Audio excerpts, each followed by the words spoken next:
Hi, welcome to the Fools and Sages podcast, where we talk about tools for making sense and meaning in turbulent times. I'm Boaz. I work with organizations on the quality of their thinking and collaboration. And I'm Brian. I'm a builder and an artist and a therapist and a teacher and a backyard philosopher. Cool. And in today's episode, we're going to talk about a topic that we've been talking about for a long time, but I need to set it up a little bit. So, in around 2009, I was in the middle of going through both a divorce and a bankruptcy at the same time. And my life was looking um it, the belief that I had at the time was that I had failed and there was no coming back from that. And you and I had some conversations at the time about how one might approach these kinds of setbacks. And you suggested I read a book called Seasons of a Man's Life. Yes. And I did. And it completely changed my perspective on what was happening to me, and gave me a lot of hope and engagement in what I might, in how I might approach the situation and what I might think about going forward. And you had used the phrase for many years, I think even before you read Seasons of a Man's Life, seems like a new chapter. Seems like a chapter's changing. Seems like, right, the omens are pointing to a new chapter um, unfolding. And then Seasons of a Man's Life, really talks specifically about this kind of chapter transition cadence that men go through. Yeah. Backed it Um, up scientifically and statistically. Yeah. yeah. Even with a small sample, the what they came out with is compelling. hmm Um, so so I want to talk about chapters and Yeah. um, and kind of get your take on how things move, how things change. Right. Yeah. Great, huge, enormous topic. Yeah. Yeah. Yeah. And I think that boy, it dovetails into so many things. We have touched before on the distinction between the actual world and the semantic world. And one of the things that speaks to, your experience speaks to, is that reframing things within our semantic world can alter dramatically the way reality shows up to us. Very Buddhist idea. Um, and I think that there's some super important takeaways from this. And one is, I mean, I think the biggest thing is that life is an organic process. It goes through natural stages. Those stages show up physiologically as well as psychologically. Um, we observe them anecdotally in those around us. Um, and one of the things that I've pointed out, I found myself pointing out to some folks recently, is that from my perception of these things, and I don't know that the seasons really address this, between chapters, it's like there are these little chapters that I think of as connective tissue.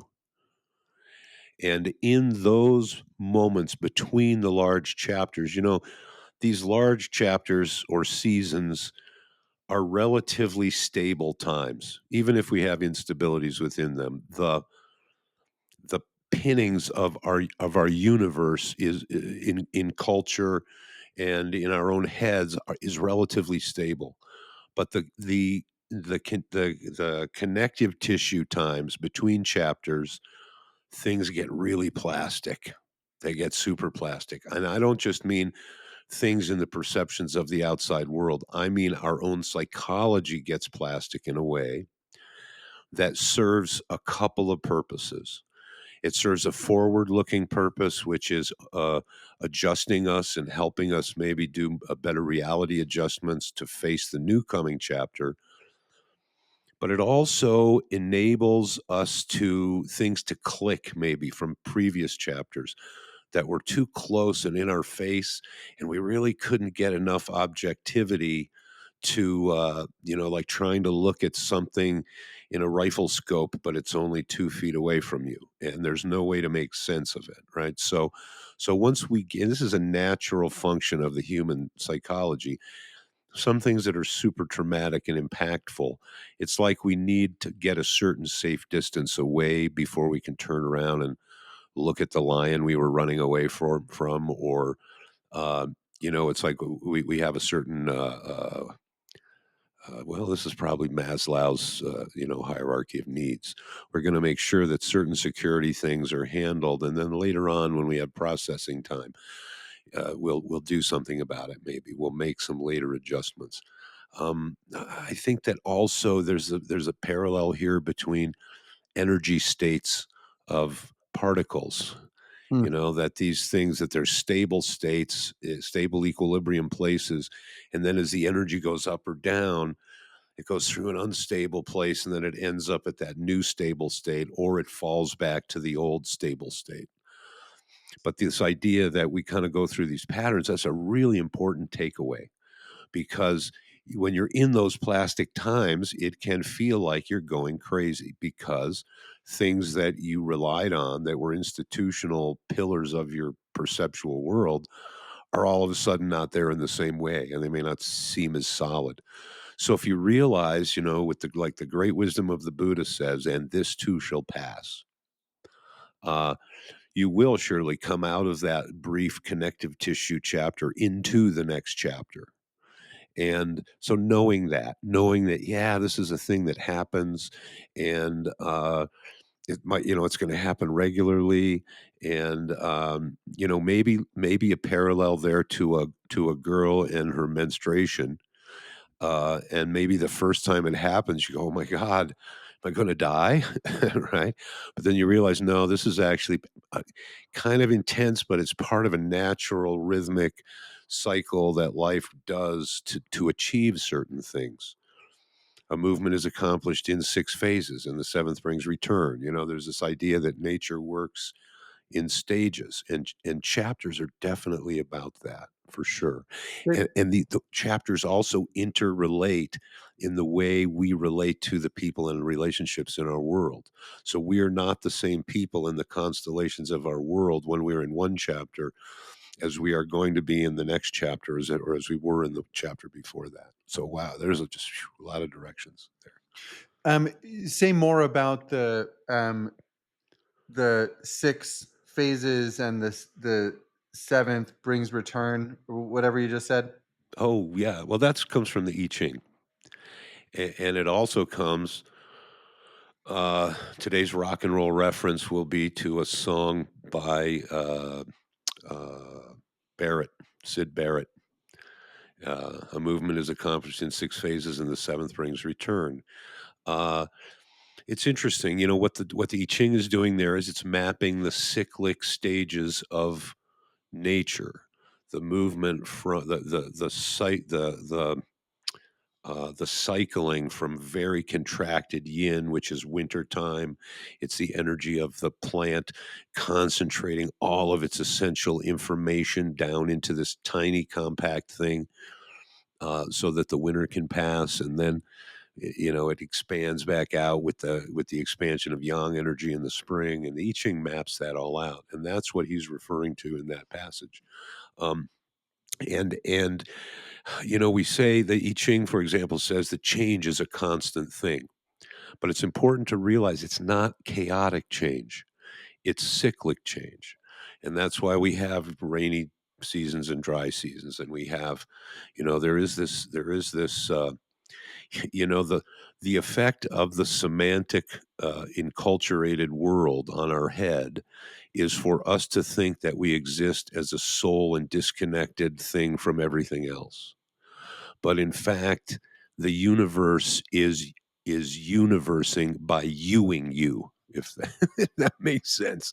So that means that you are actually tied to everything else, what the Taoists would call the Hunyuan chi, I think, the great primordial chi that literally is what sews everything together in its cycle. It's what keeps the wheels of the universe moving in harmony. And So so our lives are like that because we are in harmony with earth and heaven. Yeah. so let's bring a couple of pieces together here. So Mhm. so in Seasons of a Man's Life, the proposal is that we have something akin to an authentic self that's living inside of us trying to express itself. Okay. And we create a life structure that's made of some connected elements, partnership, family, vocation, location, community, hobbies, Place in the maybe universe. religion, yeah, location. Um, Mhm. and so we choose certain things in all of those categories, and that's a life structure through which our quote unquote authentic self is being expressed. Right. And then Carl at Jung some called that point, individuation. yeah, and then at some point, the life structure that we've created no longer serves, right? The authentic self has become better understood or is screaming louder to be expressed in ways that it can't be. And certain aspects or all of the life structure break down and are rebuilt to more authentically express the authentic self, right? And Yep.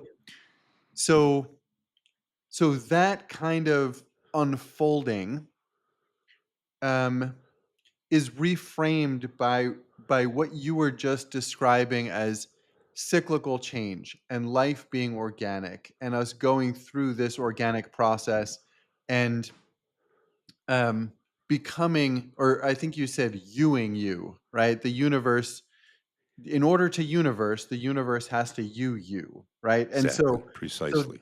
that sounds like almost an external force acting on us or through us to drive this expression of authentic self. So curious Yeah. what that brings up for you.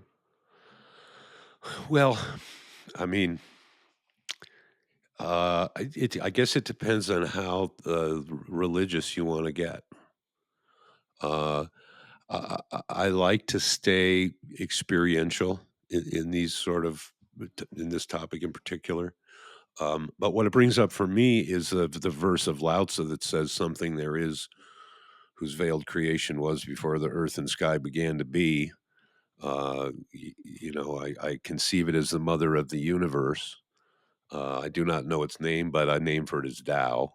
You know, there is this conversation that people like to have about whether God exists or doesn't exist. And to me, it never really showed up that way. The way it showed up to me was uh, uh, um, at a very, very early age, realizing here I was in a body and there's all these other people around me in a body and I've got, and just experiencing it is all really strange.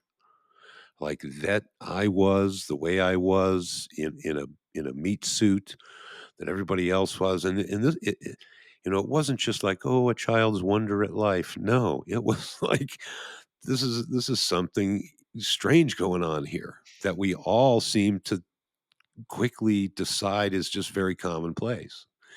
And so, for me, there obviously is either this experience or the created universe.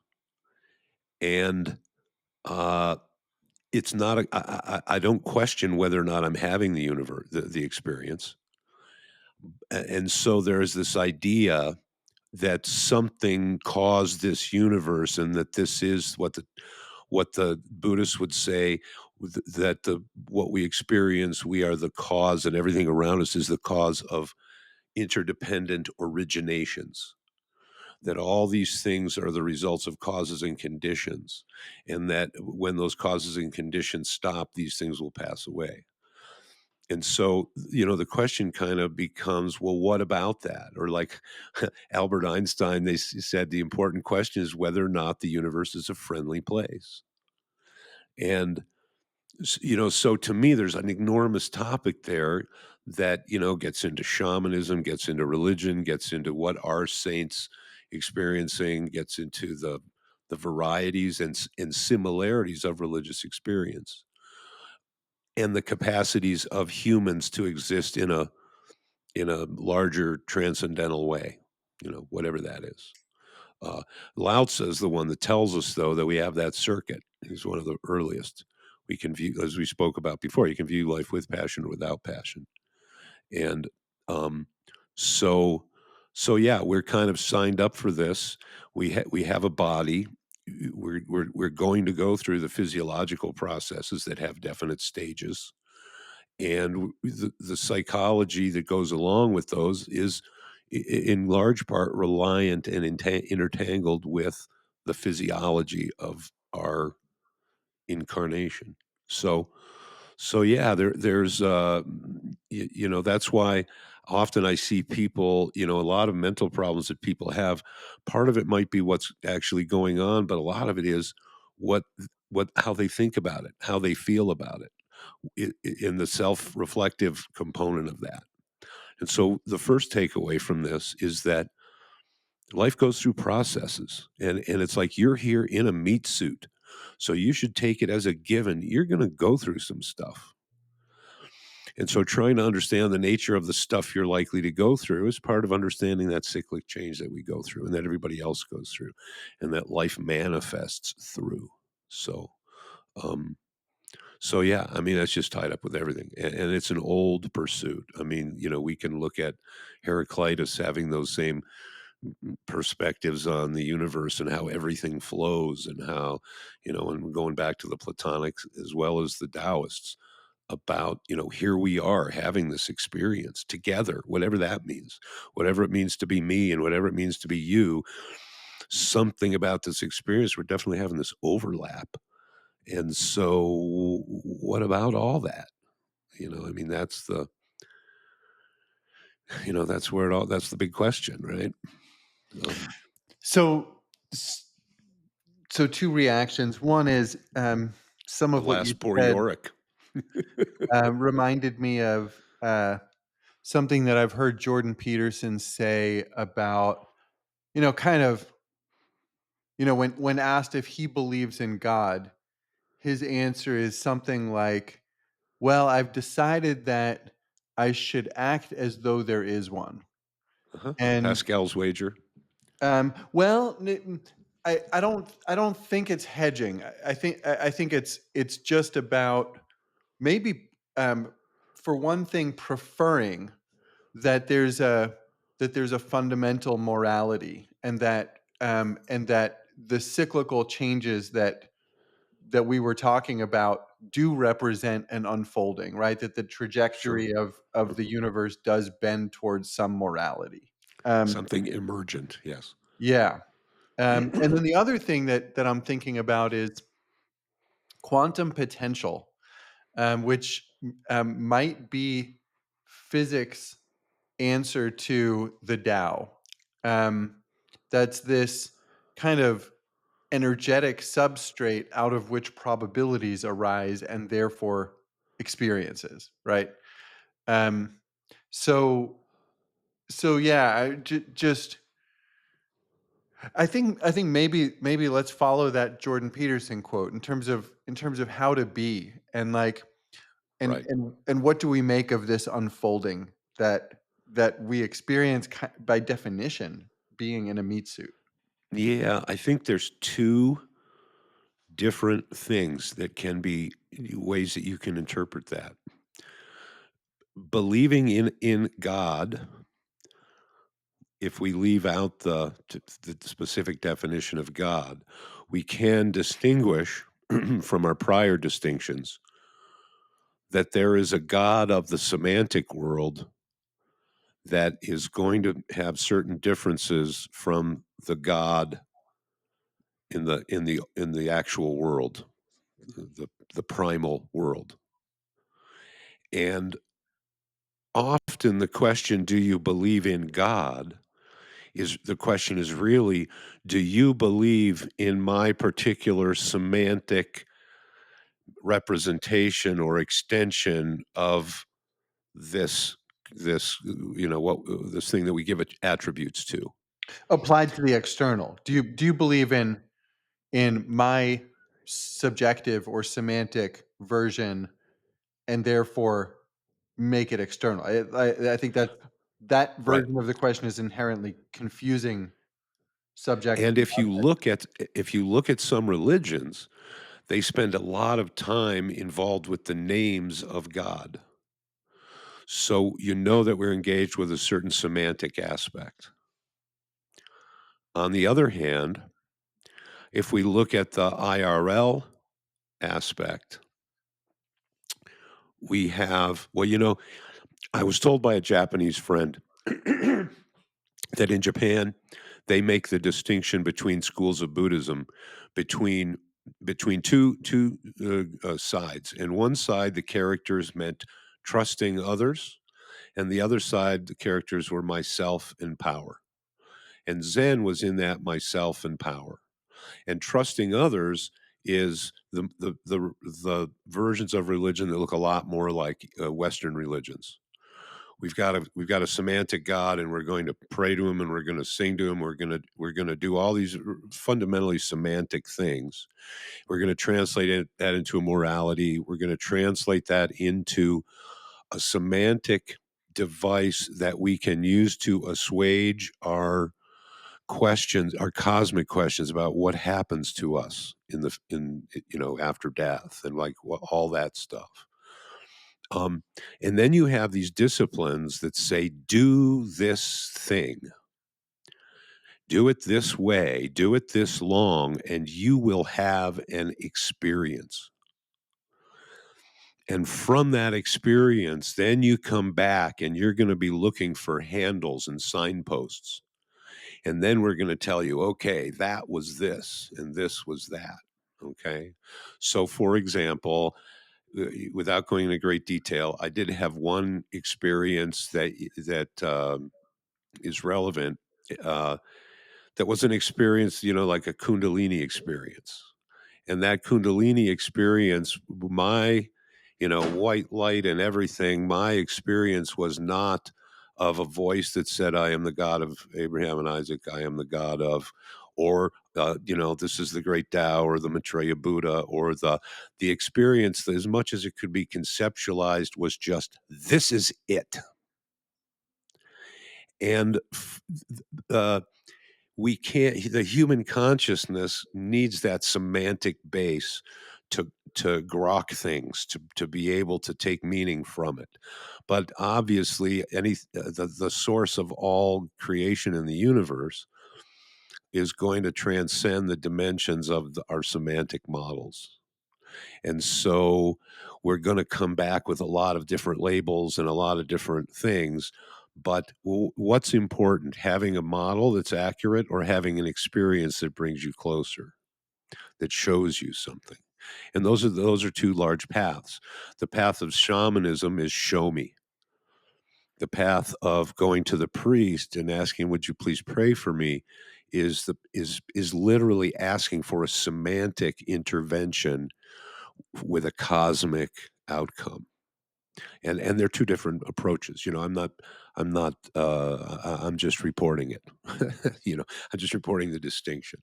uh, I think that I'm not going to say that one is more important than the other. I'm going to say that it's probably important that you be in the place that you should be, Hmm. whether it's one or the other. you know but when you look at these ideas of when we look at the varieties of religious experience and we see a certain sameness in them, we can take some consolation in that those people that paid the price, because usually these experiences don't come easily or cheaply. You kind of have to be all in to get them. Um, we should take some consolation in the fact that they sort of line up what they say. Uh, Very similar differences, and the things that are important that they say, like don't kill each other. These more obvious things. Um, Everybody comes back with very similar versions of that. So there is something to be learned from those that do it under their own power, for the rest of us. Um, so So, so I think it might be worth drilling into this a little bit. So, in terms of the difference between um, you described shamanism as show me, and I don't remember what the analog was for, say, organized religion, but it wasn't show me. It was more, the flavor I got was more like, um, uh, m- maybe tell me, or sure, it depends on the sect.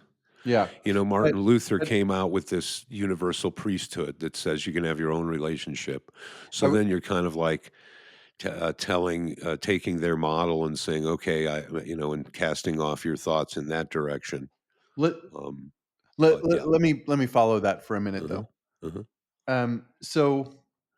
So there are practices in, say, quote unquote organized religion that are very relevant to practices in shamanism. So, for example, having a gratitude practice is a big deal in Judaism, and you can spend um, a lot of your practice as a Jew blessing things like seeing a friend that you hadn't seen for a long time, or recognizing the anniversary of somebody's death, or um, having food to eat, or whatever, right? That there's this like continual drip of gratitude that takes you out of the um, out of a certain mode of operation and causes you to reflect and probably be self-aware. Just as by virtue of practicing gratitude, I think your self-awareness kind of has to ratchet up.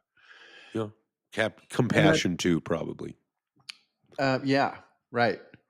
And so there's an analog there in shamanism where you're not necessarily practicing gratitude in the same ways or in the same literally, because this happened, I'm acknowledging it, or that happened, I'm acknowledging it. But there is um, there's a set of practices that hopefully put us in a condition of um,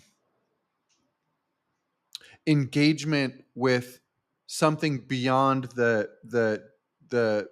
tangible here and now, right? That would also result from greater self-awareness, and would also result from the cultivation of compassion and gratitude. So they're not entirely separate ideas, I guess, is what I'm getting at. Like the semantic and the real world or literal version, or the internal and the external. There's an overlap between them. Do you get Absolutely. what I'm pointing Hmm. at? Hmm. Yeah, I mean, and I think that the classical way is they say that other world shines through this is kind of this idea between pre-birth and post-birth, or in I know they have the same distinction in Kabbalah, maybe between Yesod and Malkuth. The energies before they manifest as the 10,000 things, and then after they do. Um, but yeah, and Lao Tzu says a lot of these things. We call them different names, but they're the same thing. And I think that that you pull on that thread, and you start asking some interesting questions, like, if is the creator of the universe different than the created universe? Which is, I think we get into Spinoza, and um, which I'm sure he was heavily influenced by Judaism. But a lot of the ancient Chinese stuff, and I think even the ancient Egyptian stuff, there's a similarity there, that there's something sits behind what we're seeing. You know, um, but yeah, and I mean, with shamanism, there's also just like a humility as the price of admission. Like you're just not going to get through this eye of the needle if you're too much of a camel still. you know, I mean, uh, Yeah, I wonder how true that is. I mean, certainly that's been my experience, and I've seen a lot of others have that experience, and I've seen and heard of people doing many, many ceremonies, leading ceremonies, yeah, yeah, whatever, with blind spots still as big as a house. Um, yeah, yeah. so I'm not sure what to make of that. It's kind of like the the that our blind spots can become inured to the medicine, and I mean, my thing for this was I knew that there were times when I needed to hear a song I had never heard before, maybe sung by somebody that I'd never heard sing before, because it's just going to get to stuff the that that would surprise me, right? Hmm. um Yep. And so there's a will to that that I think is necessary too. I don't know if you just get scoured, and cleaned up just by virtue of playing. I think you have to go looking too. Well, and I think that this might actually get into, you know, I don't I don't talk about reincarnation a lot, but I do think this is a really long curriculum. And the argument that you're not going to get through it all in one pass, uh, you may need a few respawns to clear this level. And there does seem to make a certain sense to that to me, just from the outside, not even looking into some of the things that the Buddhists say that is pretty convincing, I think. Um, people are where they're at, and maybe we tend to forget that everything in the world that we inhabit, what Plato's word for it was the world of becoming. The world of being is where perfect, pure, timeless, and unchangeable ideas live, that eidotic realm. The Greek word is eidos, and we get the word idea from it, right? Or ideal. Um, and the idea is that on that level, things like circle never change. But in on this world, all we can have are corruptible examples of circles at the top of your teacup. But you can take that teacup and you can smash it, and that circle's gone because circle was shining through that mundane thing. But we Kind of can't like really touch. archetypes. Yeah, Similar yeah. idea. Yeah, and that's where it's like people need to understand that the semantic realm, when I talk about that, I don't mean something that's just a bunch of talk and made up BS. The semantic realm is this extension of humanity that leads into that is the mystery of humanity. I mean, or the brings consciousness into the world of matter, right? So awareness into the world of matter, and so all those dimensions of humankind, it's a tool for us to operate on a higher level. The Navajo are fond of saying, because they're great herdsmen, right? And herds people, and so the way they speak about it is that their responsibility is to think for the animals, because we as humans have this higher capacity, and so we have a relationship with things based on that responsibility that higher dimensional status of our higher consciousness is involved with. Um, so this semantic reality, it's not something that we can disregard. We need it to operate. We need it to be human. And there's an idea that, oh, if we just lost all that, we would just have instant zen. But it would be the zen of your dog. It wouldn't be the zen of the Zen master, right? So because we've gone into this semantic reality, and we're prone to certain things. It's a powerful tool, But if you've ever climbed on a motorcycle where you've never ridden one before, you can just pop a wheelie without knowing it. And a lot of times that's what I think happens with us. And particular training can antidote that. So for example, if all of our we talked briefly once about the difference between fright and fear Mhm. and about how the rabbit has fright but he doesn't have fear. Humans have fear and we will let fear take over things that fright should deal with. And so, if we always mediate with threats in our universe through a semantic reality, we ward it off through that. Like when I was a kid and I'm practicing with Peter, and I'm fighting with somebody, and he'd say, "Oh, look, Mr. Brian, he wants to talk about it." That was exactly right. That's exactly what I want to do. I wanted to ward off this danger, this hostility, by going up into that frontal cortex and using language and words and handling my fear with a semantic reality.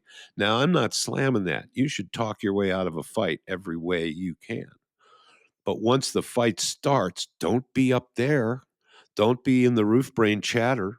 You want to That's when you need to use your physiology. And I think having that training for me at an early age, I started when I was about 12, it sort of wired up fear in a way that said that, you deal with actual fear in the here and now, the actual fearful stuff. You don't just let it have, crazy time with your own head.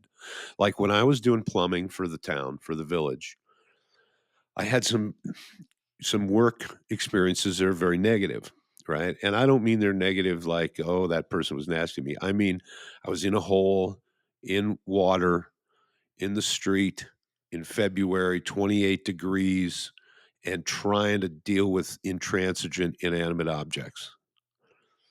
And I knew I literally had people driving by wanting to know when they're going to be able to flush their toilet, right? So high stress, right? And I found that when I knew that I was going to have to do repairs, or I knew that there's going to be another call, and it's going to, and I'm going to fight with this, going to be very physical. Uh, I noticed that anxiety around that would start to build, and it was like that future event started to cast its shadow back through time on me from the future, and I would start to experience anxiety around that. And so what I did was I found the antidote was the thought, "You're not experiencing any pain right now, so just hang with that." And that maybe something will happen, because I would get called in the middle of the night and I go down to a thing thinking, "Oh my God, I'm going to have to get muddy and it's midnight and all that." And I could just shut it off, and the break was on the customer's side, and they had to go call a plumber. Right. So, and I'd feel like such a fool. I'd gone through all this anxiety, and it didn't even result in pain, the final experience. And so I learned to just tell myself, okay, right now I'm okay. Right now I'm not experiencing pain. So I'm not going to let this future thing casting out there. And that's like an application of what in fighting would be, instead of when the guy's charging at me, instead of leaping to a conceptual picture of an ass whooping that he might deliver to me, my consciousness is just in a state of what? Trusting my in the here and now nervous system and train and all that stuff to take care of the here and now, right? And so this is part of that, managing this powerful semantic computer that we have, and not letting it just constantly send us false alarms from things that we can't do anything about, because it's colonizing outside of its territory, because we haven't learned to rein in this powerful horse. So, It's a good loop back to um, the seasons of a man's life and chapters, right? Because one of the things that book talks about is that there's some consistency developmentally amongst men, and that at a certain age we can expect to be working on this or that mhm, developmental goal, whether we very realize it or much. not. And you know, and the more diligently or effectively we find our way through some developmental leveling up, the less dramatic future um, transitions might be, or if not, the less painful. Maybe they might still be dramatic. Um, there's an analog there with what you're talking about, right? With like you're wising up about I don't need to panic every time I'm in a anxiety provoking situation. And I experience this in business very much. Board Sure. meetings and speaking events and um whatever, Mhm. selling, um Yep. having to learn something new. Yep. um What I always remember is that the one who has the slowest heart rate is the one that has the most power in the room. Just as a Yeah. And as we develop, we can manifest that, right? Yep. Because we've been through it, right? We understand, oh yeah, I remember what this feels like, and I can relax with it. We Um, have some sand in our belly, is what the yeah, cowboys would say. yeah. Um, I think sand in the belly is a nautical reference. Oh, is it? It Yeah. could be. Yeah. I think they would put sandbags in a ship Ballast. that was running empty as ballast to keep it more stable. Oh, that could be. Yeah. Yeah, so you've been through a number of chapters at this point, a couple more than me, and and the kinds of themes that are relevant from one chapter to the next are probably becoming more apparent, and you're seeing more threads back through multiple chapters, and where you have this hindsight that you talked about at the beginning of this conversation, that the hindsight is getting refined and the tools for going forward are getting refined as well. Um, what what is the nature of like the current chapter that you're in, and what's transforming? Well, probably do a few shows on that. Um, I'm this year in a few months I'll turn 65. So traditionally that's been significant somehow. I think I you think get I to retire. probably pardon? You get to retire, maybe. Well, I did that back at 63. Okay.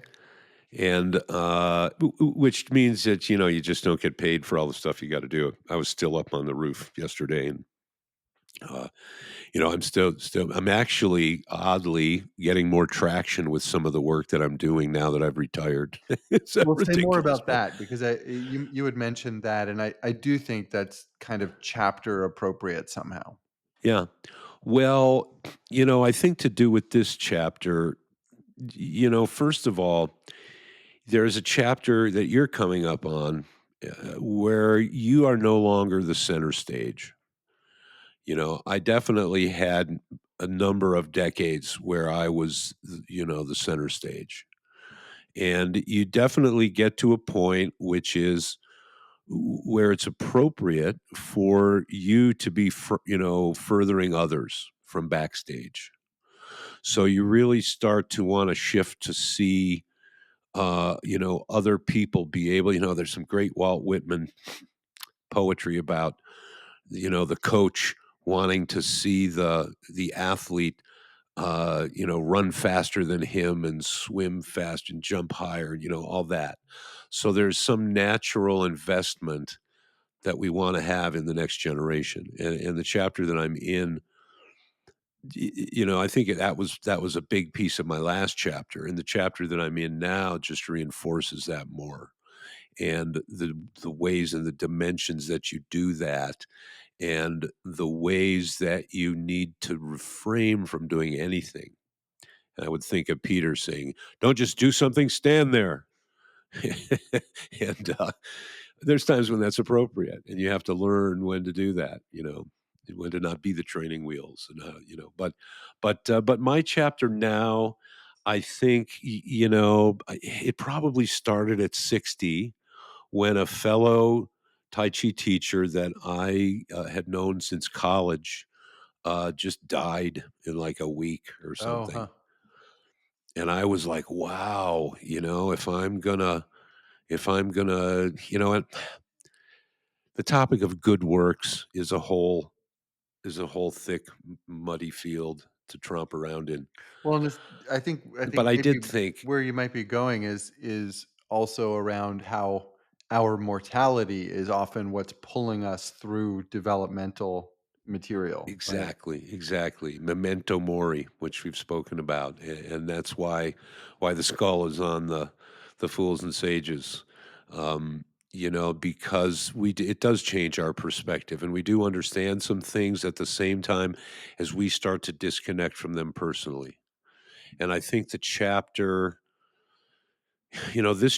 began with that realization that good works need to be done while you can do them, and that's when the projects in Africa started.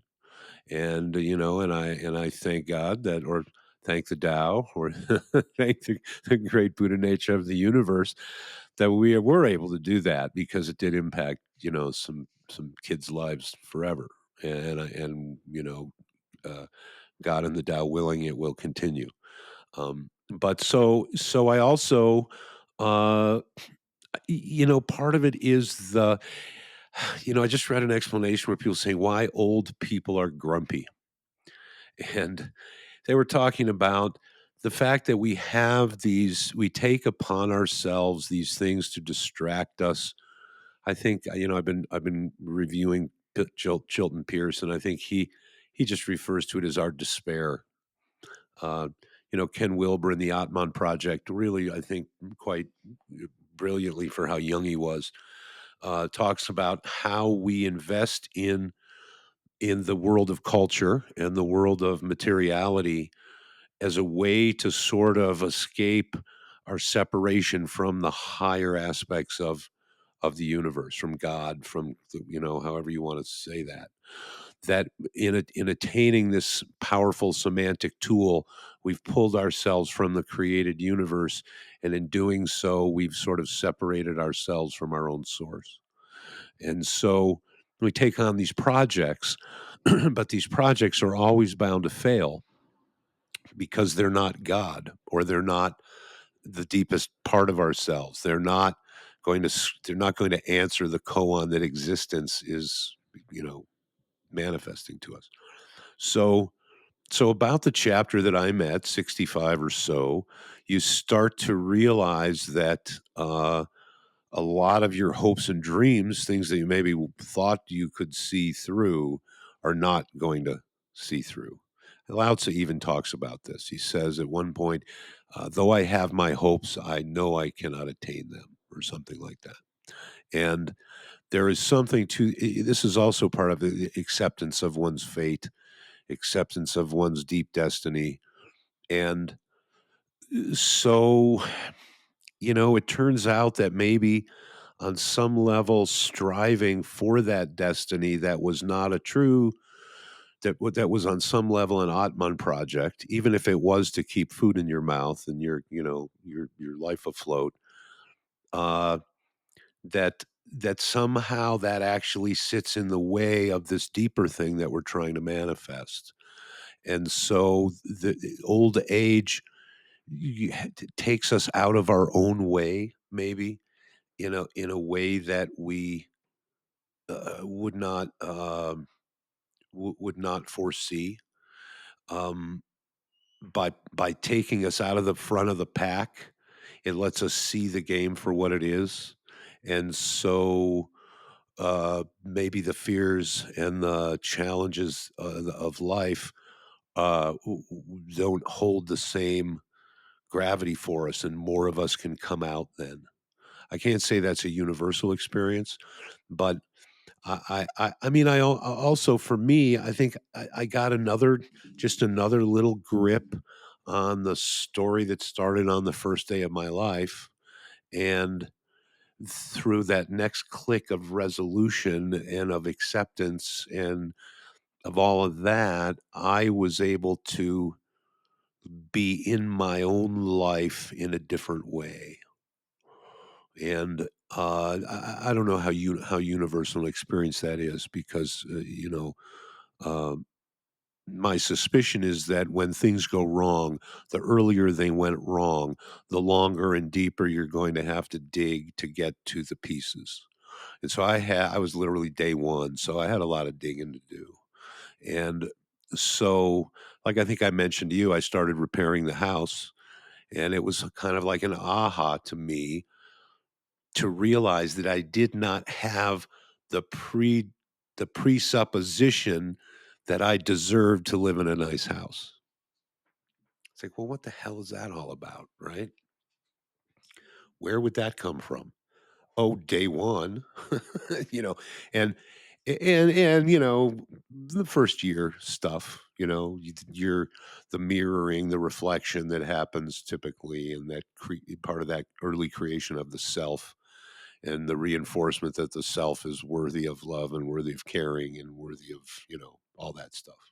You So, talked about s- acceptance a little bit there being kind of I see it as the last gateway in any transition, any transformation. And there's a micro macro to that too, where there are little acceptances and big acceptances often happening together.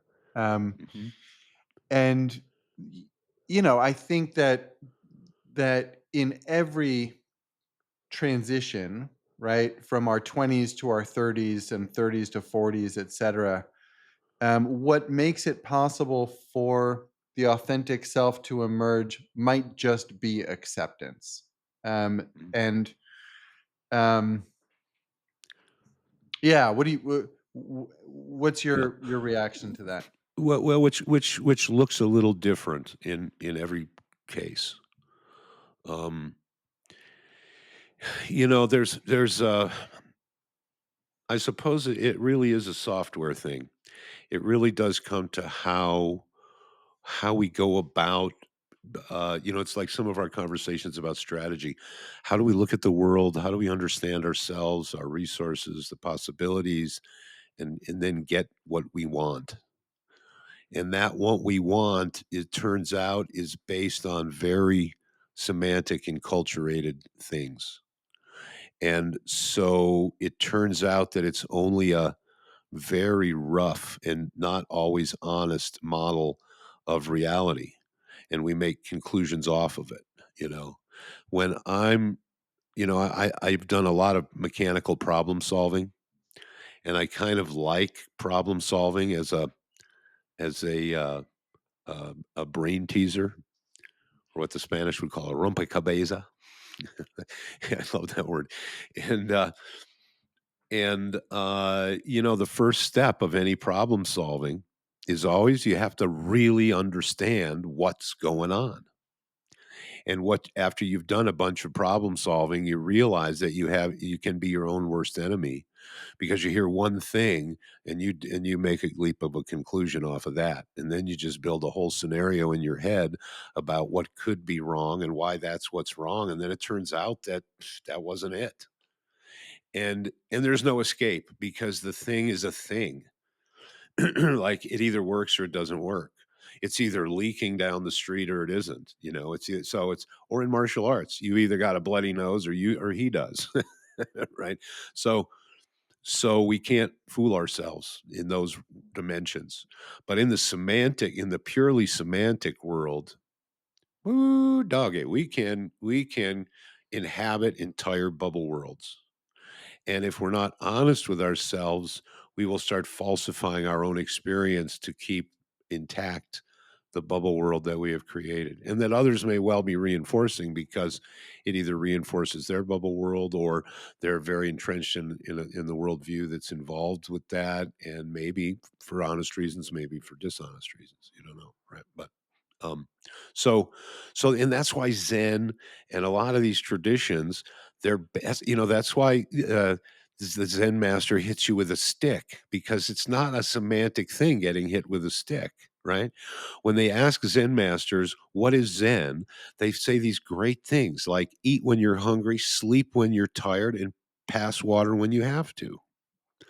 Uh, Or the one Zen master is weighing flax, and the student asks him, "What is Zen?" And he says, "Well, Zen is 3 pounds of flax." Right? Because they're always trying to bring us back out of that semantic reality into the here and now reality.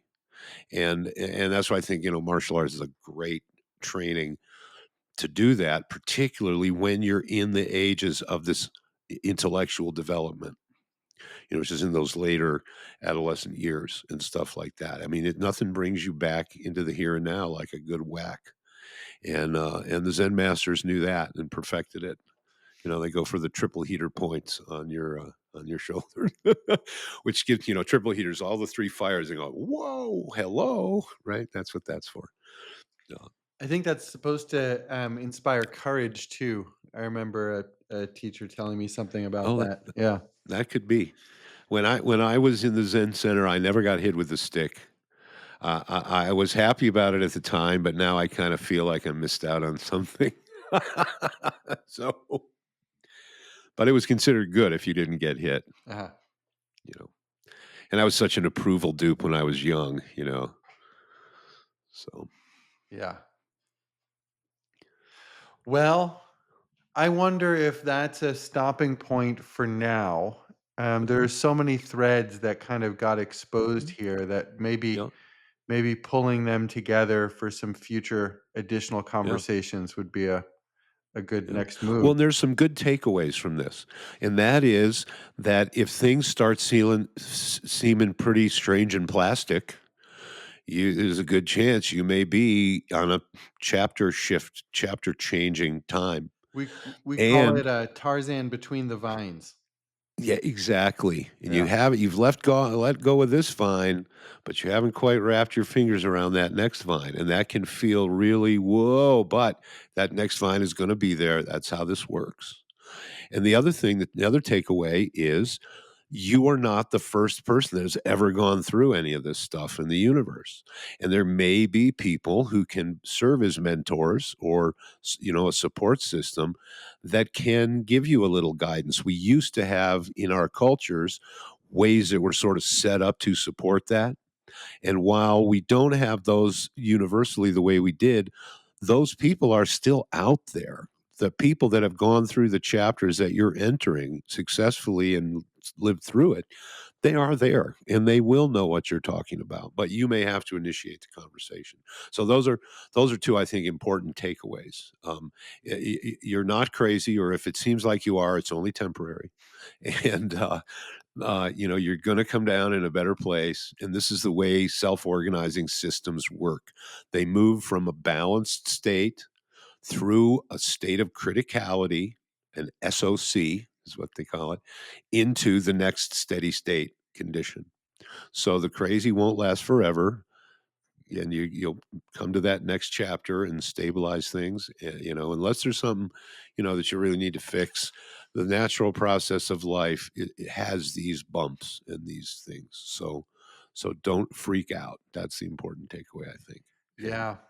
yeah, Yeah, for me back in 2009, the takeaway was this is an opportunity. It's painful. I started a business and it's failing. I started a marriage and a family, and in a way it's failing. But this is an opportunity. The next vine could suit me and be an outcome of you know what I really want, who I really am, in a way that I haven't experienced yet, and I want to. And right. and that did start me in an absolutely new direction.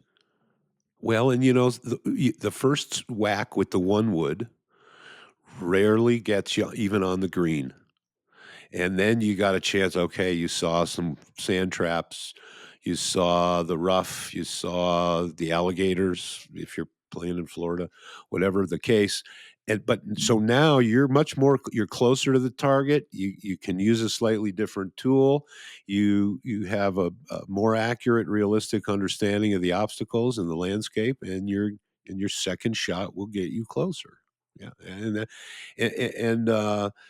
that's another thing we talked about before is kind of a naivete to think that we just find solutions and boom, the solutions are there. But in Not just material naivete, reality, we got to but work it. hubris. Yes, you got to work it. You got to work it. Yeah, Yeah. great. Good. Well, thank you, Brian. Absolutely. And we will see you next time.